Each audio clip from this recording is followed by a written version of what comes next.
Bismillahirrahmanirrahim. Assalamualaikum warahmatullahi wabarakatuh. Selamat pagi. Bagaimana kabar kalian hari ini? Semoga kalian selalu dalam keadaan sehat dan selalu semangat mengikuti pembelajaran jarak jauh pelajaran bahasa Indonesia. Pada pertemuan hari ini, sebelum kita mulai pembelajaran, mari kita berdoa sesuai dengan agama dan kepercayaannya masing-masing. Berdoa mulai. Pertemuan hari ini kita akan melanjutkan materi tentang tema teks cerita inspiratif. Kompetensi dasarnya itu menelaah struktur teks cerita inspiratif. Adapun tujuan dari kompetensi dasar hari ini adalah agar peserta didik mampu memahami dan mampu menelaah struktur teks cerita inspiratif dengan percaya diri. Baik anak-anakku, pertemuan hari ini kita awali dengan menyimak sebuah tayangan video, kemudian kita akan belajar materi struktur cerita inspiratif dan nanti kalian akan berlatih menelaah cerita inspiratif tersebut berdasarkan strukturnya. Mari kita simak tayangan video berikut agar kalian bisa mengerjakan latihannya. Kisah inspiratif seekor katak dan siput ini akan dapat membuka cakrawala kehidupan Anda.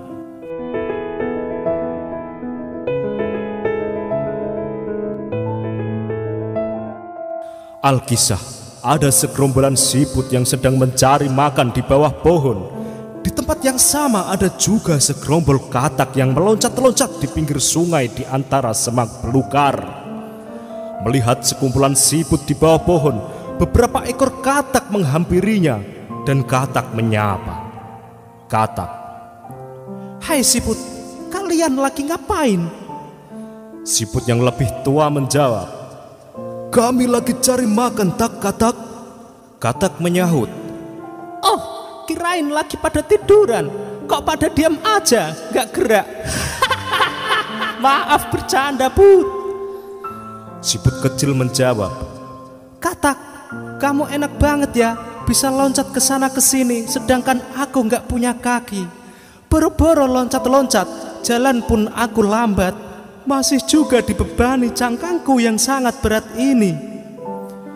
Kemudian katak menjawab dengan entengnya, "Iya dong, aku bisa berlari dan meloncat dengan cepat ketika mengejar mangsa, dan bisa kesana kemari sesuka hatiku.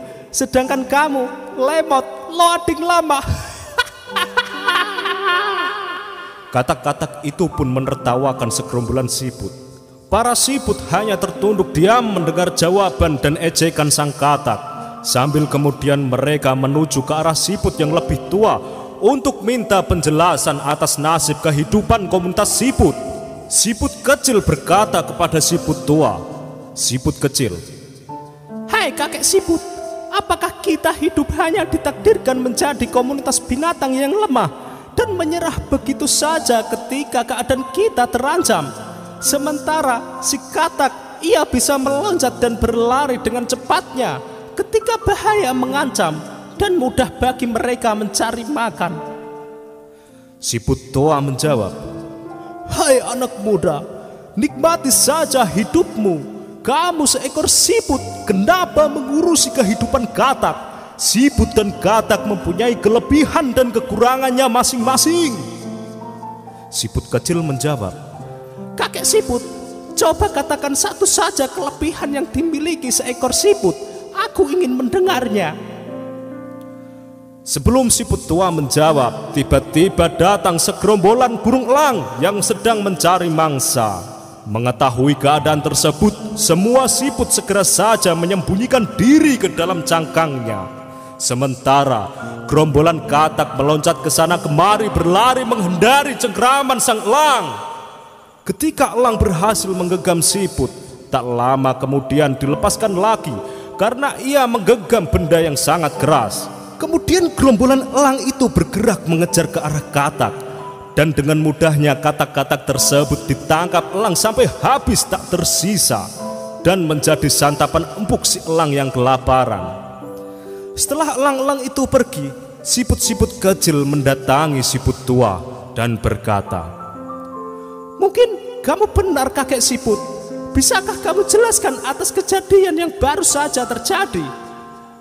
Siput tua menjawab, Anak muda, ketahuilah, terkadang kita lebih cenderung memandang kelemahan diri sendiri dan memandang kelebihan orang lain tanpa mengerti bahwa Tuhan menciptakan kita dengan kelebihan yang tidak dimiliki orang lain.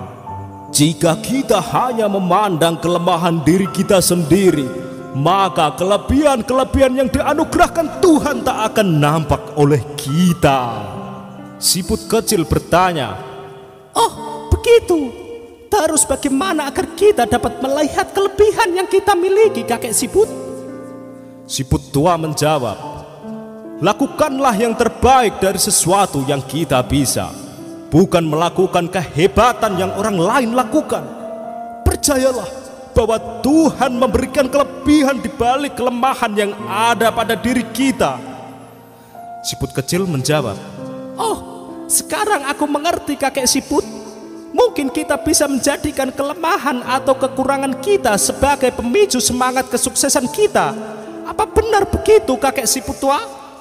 Siput tua menjawab, "Kamu cerdas, nak, dan kamu keren." Setelah kalian menyimak tayangan video tersebut, mari kita belajar memahami dan menelaah struktur teks cerita tersebut. Masih ingatkah apa yang dimaksud tentang cerita inspiratif? Ya, teks cerita inspiratif adalah teks yang berisi cerita fiksi maupun kenyataan atau pengalaman yang benar-benar terjadi yang mampu menggugah inspirasi dan semangat seseorang yang membacanya. Selanjutnya kita akan membahas struktur dan menelaah struktur dari cerita tersebut. Struktur yang pertama adalah orientasi. Orientasi adalah pengantar cerita. Awal cerita biasanya memperkenalkan peristiwa, memperkenalkan tokoh, atau memperkenalkan latar. Bagaimana orientasi yang terdapat pada cerita yang berjudul Katak dan Siput? Orientasi yang terdapat pada cerita tersebut adalah sekelompok katak yang sedang berloncat-loncat di pinggir sungai di antara semak belukar. Mereka menghampiri sekelompok siput yang sedang berada di bawah pohon besar. Jadi orientasi di sini memperkenalkan tokoh yaitu katak dan siput dan latarnya berada di semak dan di bawah pohon besar. Selanjutnya struktur yang kedua yaitu perumitan permasalahan atau konflik. Kisah tokoh dan peristiwa menuju ke puncak cerita atau konflik. Si tokoh mulai mengalami masalah, cerita mulai ke permasalahannya. Perumitan masalah yang terdapat pada cerita inspiratif tersebut yaitu mereka akhirnya berbincang-bincang. Siput merasa menyesali keadaannya yang berbeda dengan kelebihan dimiliki katak. Siput mengeluh tentang kelemahannya yang selalu bergerak lambat, tidak memiliki kaki, selalu membawa beban berat yang ada di punggungnya. Jadi si tokoh itu mengalami permasalahan tentang kekurangan yang dia miliki. Struktur yang ketiga yaitu komplikasi. Apa itu komplikasi? Komplikasi adalah puncak atau inti cerita. Rangkaian cerita yang berisi hikmah atau inti cerita yang memberikan inspirasi. Si tokoh mengalami rintangan, hambatan dalam mencapai cita-citanya. Biasanya di bagian komplikasi ini terjadi perbedaan pendapat antara beberapa tokoh atau terjadi konflik fisik antara satu tokoh dengan tokoh yang lainnya sehingga menimbulkan permasalahan. Bagaimana konflik yang terjadi dalam cerita tersebut? Konfliknya adalah siput kecil mengeluhkan kelemahannya kepada siput tua. Dia mempertanyakan kelemahannya. Apakah sudah takdir dari sang pencipta? Dia juga mengeluh bila dia dalam bahaya tidak bisa cepat melarikan diri.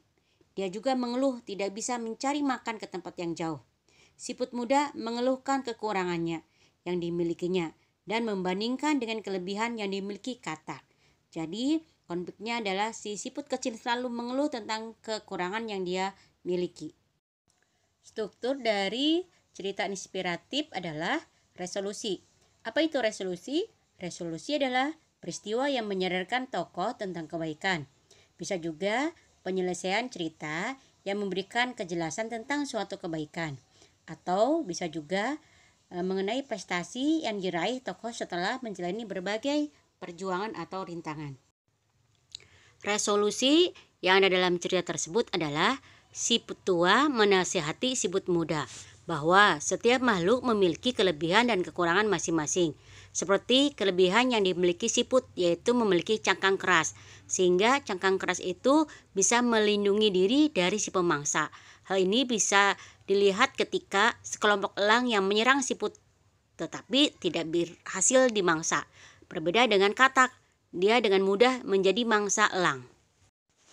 Akhirnya siput menyadari kesalahannya dan dia menyadari bahwa setiap makhluk memiliki kelebihan dan kekurangannya. Struktur teks cerita inspiratif yang terakhir adalah koda.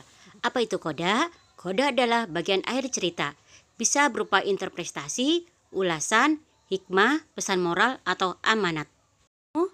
Apakah koda yang ada dalam cerita inspiratif tersebut?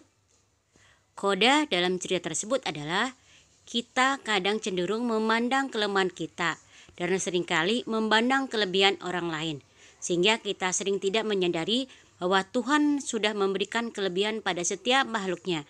Jadi, lakukanlah sesuatu yang terbaik yang kita bisa. Harus percaya di balik kelemahan pasti ada kelebihan. Kita jadikan kelemahan jadi pemicu untuk selalu berprestasi. Untuk mengukur pemahaman kalian, kita akan mengerjakan latihan. Latihannya adalah yang pertama, telaahlah isi video yang berjudul kodok dan siput dari strukturnya. Tadi kita sudah bahas ya. Yang kedua, tulis kembali isi cerita tersebut menggunakan bahasa sendiri. Tugas ini bisa kalian tulis di buku atau kalian ketik. Nilainya akan Ibu masukkan sebagai ulangan atau penilaian harian keterampilan.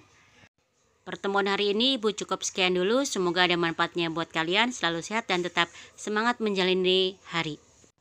Wassalamualaikum warahmatullahi wabarakatuh.